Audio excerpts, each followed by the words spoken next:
Da sempre vicino e collaboratore prezioso e lungimirante di TVA, giornalista coraggioso, scrittore, attore, regista, ha declinato l'arte in tutte le sue forme, donando alla società sapere e insegnamenti, scoprendo e sostenendo i talenti che lo hanno accompagnato, crescendo con i suoi consigli e il suo genio.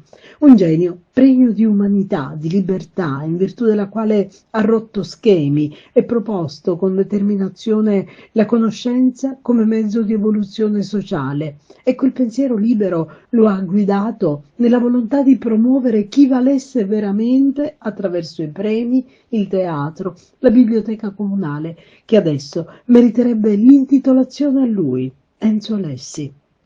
TVA è tanto cresciuta con il suo apporto e ha sempre seguito il suo lavoro con apprezzamento e profonda stima per l'uomo e l'intellettuale.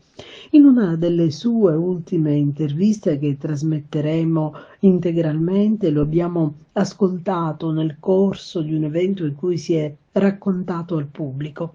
Enzo Alessi lascia un vuoto incolmabile nel suo grande popolo di estimatori ed amanti di quell'incommensurabile gigante della cultura che è stato. Ti sia lieve la terra, maestro, a Tonina, gli amati figli, la famiglia, giungano le più sentite condoglianze della nostra emittente.